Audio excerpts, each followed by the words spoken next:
بسم اللہ الرحمن الرحیم الحمد للہ رب العالمین والصلاة والسلام علی اشرف الانبیاء والمرسلین نبینا محمد وعلی آلہ وصحبہ اجمعین رب اشرح لی صدری ویسر لی امری واحلل عقدۃ من لسانی یفقہوا قولی۔ ناظرین السلام علیکم ورحمۃ اللہ وبرکاتہ۔ آسان فہم قرآن، اس کے 39ویں سبق کے لیے میں آپ کو خوش آمدید کہتا ہوں۔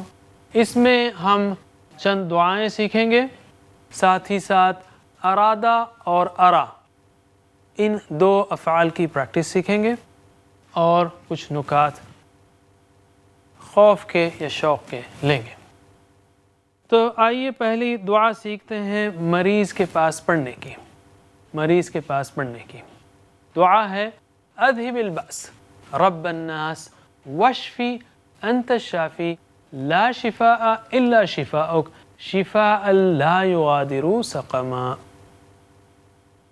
اذہب دور کر، دیکھیں ذہبا گیا، اذہبا لے گیا، ذہبا گیا، اذہبا لے گیا، اذہب لے جا، دور کر، سمجھ میں آیا نا؟ اذہب لے جا، اذہب جا، اذہب لے جا، دور کر۔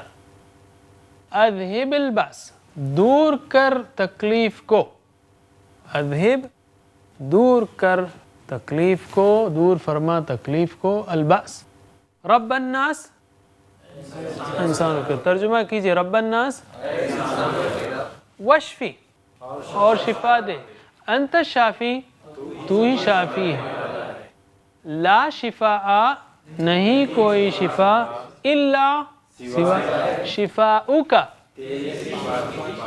شفاءن ایسی شفا آخر میں ہے، شفاء لا یغادر سقما، شفاءن ایسی شفا لا یغادر نہ چھوڑے، غادر یعنی چھوڑے، لا یغادر نہیں چھوڑے، سقمن کوئی بیماری، اردو میں سقم کا لفظ استعمال ہوتا ہے، سقم اس کو ذرا چینج کر دیا گیا ہے غالباً، بہرحال یہ روٹ ہے۔ لا یغادر سقما ایسی شفا جو کوئی بیماری نہ چھوڑے۔ اذہب دور کر، دور فرما، البأس تکلیف کو، رب الناس واشفی انت الشافی شفا دے تو ہی شافی ہے، لا شفاء الا شفاءک نہیں کوئی شفا سوائے تیری شفا کے، شفاء لا یغادر سقما ایسی شفا کہ نہ چھوڑے کوئی بیماری۔ اور اگر آپ کسی کی تیمارداری کرنے جائیں تو آپ مریض کے پاس بیٹھ کر 3 بار بسم اللہ کہیں، بسم اللہ پڑھیں، بسم اللہ بسم اللہ بسم اللہ، اور 7 بار یہ دعا پڑھیں، اسأل اللہ العظیم رب العرش العظیم ان یشفیک۔ اسأل اللہ میں سوال کرتا ہوں اللہ سے، العظیم جو عظمت والا ہے، عظیم، عظیم اور اکبر میں فرق یہ ہے، عظیم میں قوت ہے، شدت ہے، اکبر میں بڑائی ہے، اکبر کا اپوزٹ اصغر ہے، عظیم کا اپوزٹ حقیر ہے، ٹھیک ہے؟ عظیم کا اپوزٹ حقیر ہے، اعظم کا اپوزٹ احقر ہے، اکبر کا اپوزٹ اصغر ہے، کبیر کا صغیر ہے۔ بہرحال عظیم، اسأل اللہ العظیم میں سوال کرتا ہوں اللہ عظمت والے سے، رب العرش العظیم جو رب ہے عرش عظیم کا، ان کے یشفی وہ شفا دے کا آپ کو، این یشفیک کہ وہ آپ کو شفا دے، اور بری خبر سننے پر یا وفات کی خبر سننے پر انا للہ و انا الیہ راجعون، انا بے شک ہم، للہ اللہ ہی کے لیے ہیں، و انا اور بے شک ہم، الیہ اسی کی طرف، راجعون لوٹ کر جانے والے ہیں، رجع لوٹا، راجع لوٹنے والا، اس کی جمع راجعون راجعین، بے شک ہم اللہ ہی کے لیے ہیں اور یقیناً ہم اسی کی طرف لوٹ کر جانے والے ہیں۔ چل رہی ہے دعا، اللہم اجرنی، اللہم اے اللہ، اللہم اجرنی اے اللہ اجر دے مجھے، فی مصیبتی میری مصیبت میں، یا میری مصیبت میں یعنی میری مصیبت پر، اردو میں پر لگانا پڑے گا، وخلف لی اور وخلف یعنی پیچھے لا، خلف یعنی پیچھے، وخلف پیچھے لا یعنی عطا کر مجھے اس کے بعد، پیچھے لا اس کے یعنی عطا کر مجھے اس کے بعد، سمجھ گیا نا، لی میرے لیے، خیرن بہتر، منہا اس سے، اس چیز سے بہتر مجھے عطا فرما، جو چیز مجھ سے کھو گئی ہے اس سے بہتر چیز مجھے عطا فرما۔ اللہم اجرنی فی مصیبتی واخلف لی خیرا منہا، انا للہ و انا الیہ راجعون۔ اللہم اجرنی، اے اللہ اجر دے مجھے، فی مصیبتی اس مصیبت پر، میری مصیبت پر، واخلف لی اور پیچھے لا یا عطا کر مجھے اس کے بعد میرے لیے، خیرا منہا اس سے بہتر۔ قبرستان کو جانے پر السلام علیکم یا اہل القبور، السلام علیکم سلامتی ہو تم پر، یا اہل القبور اے قبر والو، یا اے قبروں والو۔ یغفر اللہ لنا ولکم، یغفر اللہ بخشے اللہ، لنا ولکم ہم کو اور آپ کو، انتم سلفنا، انتم تم، سلفنا ہمارے پہلے تھے، سلف یہ ہم سے پہلے تھے، سلفنا ہم سے پہلے تھے، وَنَحْنُ بِالْأَثَرِ اور ہم پیچھے ہیں، وَنَحْنُ بِالْأَثَرِ اور ہم تمہارے پیچھے ہیں، مفہوم تمہارے پیچھے ہیں، ہم پیچھے ہیں، آنے والے ہیں، ہم میں سے سب جانے والے ہیں۔ یہ چند دعائیں تھیں آج کے سبق کے لیے، میں گزارش کروں گا قاری عمران سے کہ وہ آئیں اور آپ کو ان دعاؤں کی پریکٹس کرائیں۔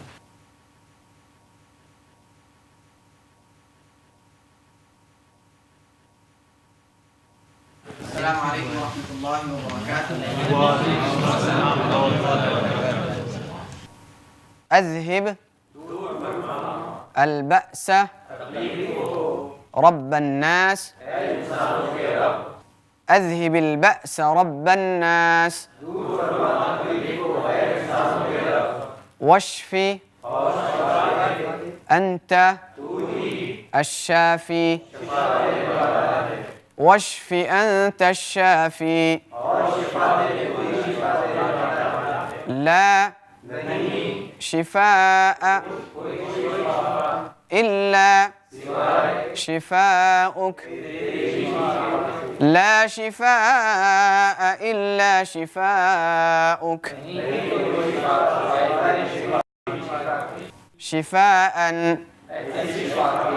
لا يغادر سقما، شفاء لا يغادر سقما۔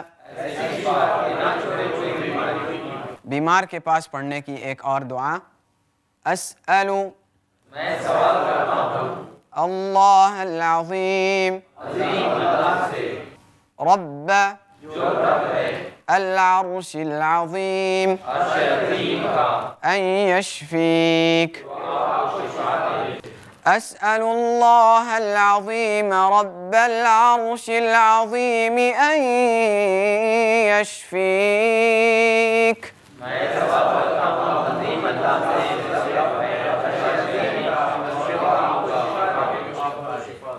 بری خبر سننے پر یا مصیبت آ پڑنے پر، اِنَّا لِلَّهِ وَإِنَّا إِلَيْهِ راجعون،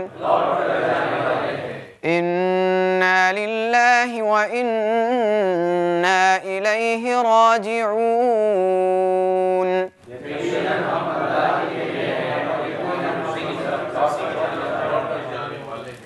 اللهم اجرني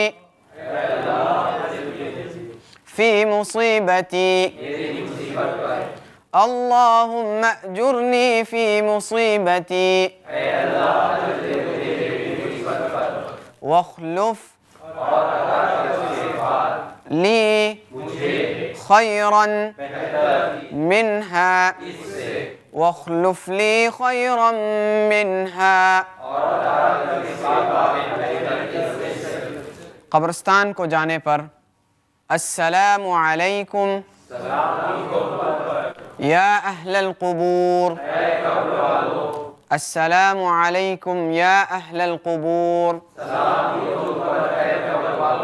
یغفر اللہ لنا ولکم یغفر اللہ لنا ولکم انتم سلفنا ونحن بالأثر انتم سلفنا ونحن بالأثر.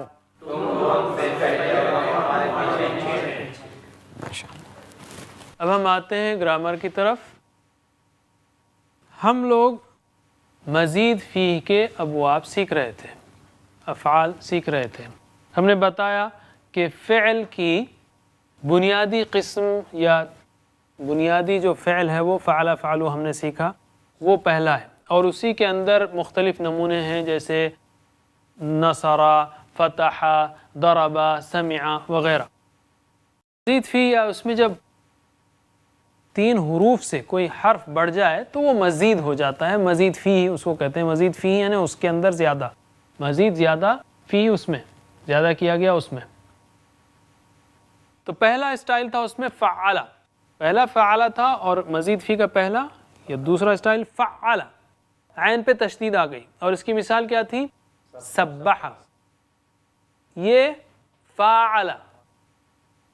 اس کی مثال جاہد.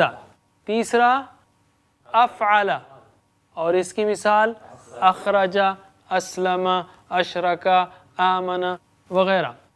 ہم نے مختلف افعال اس پریکٹس پر، اس وزن پر کیے. عربی زبان میں اور قرآن میں دونوں میں مزید فی میں یہ باب سب سے اہم ہے افعال کا. اسی لیے ہم نے کافی افعال کیے، اور آج بھی ہم ارادہ اور ارا 2 افعال کریں گے جو پھر سے اسی باب کے ہیں. البتہ اس میں آپ نے پچھلے اضلہ کیا تھا، یعنی جس میں ضلہ وہ گمراہ ہوا، اس میں 2 حروف سیم تھے، ضلہ، داد، لام، لام، تو اس کا فارم بھی کر لیا ہم نے. اب ہم وہ افعال کر رہے ہیں جس کے اندر حروف علت ہے. جیسے ارادہ میں الف ہے، یہ ارا میں جو ہے یا ہے. رآ اس نے دیکھا، ارا دکھایا، رآ دیکھا، ارا دکھایا. تو یہ دونوں افعال کی ہم پریکٹس کر رہے ہیں. چوتھا تو یاد رکھیے، پہلا ٹائپ فعلا بیسک ٹائپ ہے، دوسرا فعلا ہے سبح، تیسرا فاعلا ہے جیسے جاہدہ، چوتھا افعلا ہے جیسے اخرجا. اور یہ بہت کامن ہے. یہ جو ہم نے مختلف سیکھے ہیں، نصر، فتح، سمع، یہ سارے جا کے ایک ہی جیسے ہو جاتے ہیں. جیسے انصر، اسمع اگر بنے ہو، یا اضرب، سارے نہیں بنتے لیکن جو بنے اس کا فارم ایک ہی جیسا ہوگا، افعال جیسا. اس میں جو ہے یضرب یا سمع، یہ سارے چیزیں جو ہے ختم ہو جاتی ہیں. او آ ای کے اثرات سب یہاں کے ختم ہو جاتے ہیں، سب افعال کے جیسے ہیں. اور اس میں خاص بات یاد رکھنے کی ہے، یہ افعل، افعلوا، افعلتا، افعلتم، افعلتو، افعلنا ہے، یہاں پر یہ الف نہیں ٹکتا، یا فعلو نہیں ہے، یفعلو. اس وجہ سے یہ ایسا لگتا ہے جیسے یہ خرج یخرج والا ہے، لیکن یفعلو، یفعلو، یو ای، یہ جو یفعلو ہے یہ بتاتا ہے کہ یہ مزید فی ہے. نثنی علیک الخیر، نؤمن لگتا ہے 3 ہی لیکن ہے یہ مزید فی سے. سمجھ رہے نا آپ؟ دوسروں میں تو سمجھ میں آ جاتا مزید فی، جیسے یسبح سمجھ گئے، یجاہد سمجھ گئے، یستغفر سمجھ گئے آپ، ینقلب سمجھ گئے آپ. لیکن یہ پکڑ میں نہیں آتا آسانی سے. اس میں یفعلو، وہ الف گرنے سے، یہ یفعلو جیسا 4 لیٹر میں اس کا مضارع چلنے سے تھوڑا سا کنفیوژن ہوتا ہے. اس لیے آپ یاد رکھیے یفعلو جب بھی آئے، یخرجو، ینزلو، تو یہ مزید فی ہے. تو میں گزارش کرتا ہوں ہمارے ساتھی عبدالرحیم سے کہ وہ آئیں، آپ کو ان 2 افعال کی پریکٹس کرائیں. ارادہ اور ارا دونوں مل کر قرآن کریم میں تقریباً 250 یا 200 سمجھ لیجئے، تقریباً 200 بار آئے ہیں. شوق سے اور محبت سے کیجئے. یاد رکھیے مزید فی کے افعال قرآن میں تقریباً 5000 بار آئے ہیں. بہت قیمتی، ہر صفحے پر تقریباً 8-10 الفاظ. بسم اللہ. السلام علیکم ورحمۃ اللہ وبرکاتہ. آئیے پریکٹس شروع کرتے ہیں. پہلی سائیکل میں عربی کہوں گا، آپ ترجمہ کریے. ارادہ، ارادو، اردت،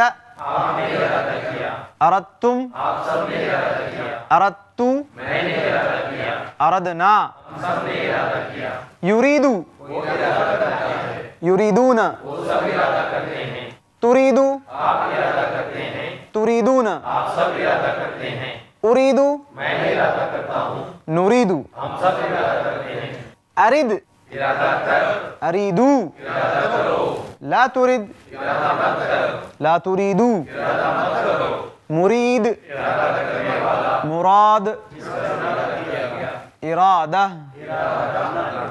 هو اراد هي، هو يريد هي. دوسرے سائیکل میں صرف عربی کی پریکٹس کریں گے، میرے ساتھ دہرائیے. اراد، ارادو، اردت، اردتم، اردت، اردنا، يريد، يريدون، تريد، تريدون، أريد، نريد، أرد، أريدو، لا ترد، لا تريدو، مريد، مراد، إرادة، هو أراد هي، هو يريد هي. آخری راؤنڈ میں میرے ساتھ دہرائیں گے آپ عربی میں. اراد، ارادو، اردت، اردتم، اردتو، اردنا، يريد، يريدون، تريد، تريدون، أريد، نريد، أرد، أريدو، لا ترد، لا تريدو، مريد، مراد، إرادة. هو أراد هي، هو يريد هي. دوسرا فعل ہے ارا. ترجمہ کریے. ارا، ارو، اریت، ارایتم، ارایتو، ارینا، یری، یرون، تری، ترون، اری، نری، اری، ارو، لا تری، لا ترو، مرن، مرن، إراءة، هو أرا هي، هو يري هي. سیکنڈ سائیکل میں صرف عربی کریں گے، میرے ساتھ دہرائیے. ارا، ارو، اریت، اریتم، اریتو، ارینا، یری، یرون، تری، ترون، اری، نری، اری، ارو، لا تری، لا ترو، مرن، مرن، إراءة، هو أراء هي، هو يري هي. آخری دفعہ آپ ہم دونوں دہرائیں گے، میرے ساتھ دہرائیے. ارا، ارو، اریت، اریتم، اریتو، ارینا، یری، یرون، تری، ترون، اری، نری، اری، ارو، لا تری، لا ترو، مرن، مرن، إراءة. هو أراء هي، هو يري هي. جزاک اللہ خیراً. اللہ تعالیٰ نے فرمایا جیسے سنوریہم آیاتنا فی الآفاق وفی انفسہم، سنوریہم، ہم ان قریب دکھائیں گے. ایسے مرن دیکھیے آپ کتنا کٹ گیا ہے، وہ یہ ویک لیٹرز ہونے کی وجہ سے مرن کا مطلب دکھانے والا. اراء یعنی مرن جس کو دکھایا گیا، اور اراء ان میں سے اکثر فارمز قرآن کریم میں نہیں آتے ہیں، لیکن آپ کو ایک بار ٹیکنیک معلوم ہو گئی تو وہ افعال بھی جو اتنے زیادہ بار نہ آتے ہوں آپ اس کو آسانی سے سیکھ لیں گے. یہ بھی ایک وجہ ہے. ویسے بھی 44 بار آنے والے افعال بہت اہم ہیں. ہم نے 3-4 منٹ کی پریکٹس کی ہوگی. 3-4 منٹ کی پریکٹس میں 44 بار آنے والے افعال بہت ہی سستا سودا ہے. آئیے ہم اب آتے ہیں نقطۂ تعلیم کی طرف. نقطۂ تعلیم میں ہم اس بات کی طرف آئیں گے کہ قرآن نہیں سمجھنے سے ہمارا کتنا نقصان ہو رہا ہے. ہم کہیں گے بہت زیادہ نقصان ہو رہا ہے، اور ہم اس پر آگے بھی بات کریں گے. لیکن فی الوقت 5 نمازوں میں سے 3 کو لیجئے، فجر، مغرب اور عشاء. فجر میں آپ اور ہم اللہ تعالیٰ کے سامنے جاتے ہیں، کہتے ہیں اہدنا الصراط المستقیم، ہدایت دے ہمیں سیدھے راستے کی. اللہ تعالیٰ جواب میں گویا ایک ٹکڑا دیتا ہے ہدایت کا کہ بھئی آج کے لیے ہدایت کا ٹکڑا یہ ہے. تو فجر کے 2 لیکچرز، مغرب کے 2 لیکچرز اللہ تعالیٰ کے، اور عشاء کے 2، روزانہ کے 6. اور امام صاحب کو آپ فورس نہیں کر سکتے کہ آپ جو ہے آخری 10 صورتیں ہی پڑھیں. ان کو پڑھنا بھی چاہیے، کہیں سے بھی روٹیٹ کرنا چاہیے. اور نہ آپ ترجمہ لے کر جاتے ہیں یا میں لے کر جاتا ہوں کہ مجھے اتنی بے چینی ہے کہ پتہ نہیں اللہ تعالیٰ نے آج مجھ سے کیا کہا، ذرا امام صاحب سے جا کے پہلے پوچھوں تو صحیح کہ امام صاحب کون سی تلاوت کی آپ نے فجر میں، پھر ظہر، پھر مغرب کے پاس جاؤں ان کے پاس، پھر عشاء کے پاس جاؤں اور کھول کر دیکھوں اور پڑھوں. انفارچونیٹلی اللہ ماشاء اللہ شاید ہی کسی کے اندر اتنا شوق ہوگا، ہم کہیں گے. لیکن بہرحال اللہ تعالیٰ نے جب ہم نے اس سے ہدایت پوچھی تو اس نے ہدایت دی، اور یہ پوری طے شدہ ہے. تو روزانہ کے 6، سال کے 365 ضرب 6 یعنی 2000 بار، 2000 خطبے، 2000 لیکچرز، 2000 تربیتی پروگرامز، یا تو 2000 تربیتی خطبے جو اللہ تعالیٰ کے ہیں وہ ہمارے ذہنوں میں بالکل نہیں جاتے. ہر سال 2000 خطبات کا لاس. نماز ایسی حالت جس میں ہم بہترین حالت میں اللہ تعالیٰ کے سامنے کھڑے ہوئے ہیں. پھر تراویح کو ملائیے اس میں. اگر آپ جتنی بھی رکعتیں پڑھتے ہوں، 8 رکعتیں پڑھتے ہوں یا 20 پڑھتے ہوں یا اس سے زیادہ پڑھتے ہوں، اس سے کم پڑھتے ہوں، جتنی بھی رکعتیں پڑھتے ہوں اتنا ضرب 30 لگا لیجئے، وہ الگ لاس. پھر آپ روزانہ کی تلاوت لگائیے، رمضان کی تلاوت لگائیے. اوسطاً ایک انسان اگر آئیڈیل کیس ہے مہینے میں 1 ختم کرتا ہے قرآن کو، تو سال کے 12 قرآن، اور پھر نمازوں کا حساب لگائیں گے تو وہ 2-3 قرآن الگ بنتے ہیں. یا کم از کم سال میں 2-3 قرآن ہی ختم کرے، پھر نمازوں کے قرآن، یعنی اوسطاً سال میں 3-4-5 قرآن کے دور سارے اندھے اور بہرے پن میں گزرتے ہیں، اس معنوں میں کہ ہم دیکھتے نہیں. سوچئے کہ کتنا لاس ہو رہا ہے. وہ سارے مواقع جس کے ذریعے ہم اللہ تعالیٰ کے قریب ہو سکتے تھے، ہماری بصارت اور حکمت بڑھ سکتی تھی، ہمارا ویژن ڈیولپ ہو سکتا تھا. اگر ہم اسلام کے لیے کام کرنے والے ہوں تو اور بھی زیادہ ہمارے اندر تھنکنگ پروسیس، پلاننگ، ایڈریسنگ، ہر چیز انہانس ہو سکتی تھی. وہ ساری ہم کھو رہے ہیں اگر ہم قرآن نہ سمجھیں. اور اگر ابھی سے سمجھیں تو یہ ہر پروسیس، ہر درس قرآن میں دلچسپی آئے گی، اس لیے کہ اب آپ کو آیتیں سمجھ میں آئیں گی. ہر درس قرآن، ہر کتاب یا ہر موضوع اسلام کا جو پڑھا اس میں جو آیت پیش کی گئی اس کو فوری لنک کر سکیں گے. آپ دوسری بار پڑھیں گے اس کو تو وہ یاد آئے گا. تو یہ سارے فائدے ہیں اگر ہم قرآن شریف کو سمجھ کے پڑھیں، ورنہ بہت ساری محرومیاں ہیں. اور میں کہوں گا ہم میں سے ہر ایک کو نیت کر لینی چاہیے حفظ کی. اگر ابھی سے سمجھ کے پڑھتے رہیں آپ تو انشاءاللہ، اور ابھی نیت کر لیں ہم سب انشاءاللہ قرآن کے حافظ بنیں گے انشاءاللہ. تو اس صورت میں آپ کا حفظ کرنا بہت آسان ہوگا، اور اس پر ہم آگے انشاءاللہ موقع ملے تو نقطہ پیش کریں گے. اللہ سے دعا ہے کہ ہمیں قرآن سمجھنے، پڑھنے، عمل کرنے، پھیلانے کی توفیق دے. ناظرین انشاءاللہ آپ سے اگلے پروگرام میں ملاقات ہوگی. اجازت دیجیے. سبحان اللہ وبحمدہ، سبحانک اللہم وبحمدک، نشہد ان لا الہ الا انت، نستغفرک ونتوب الیک. والسلام علیکم ورحمۃ اللہ وبرکاتہ.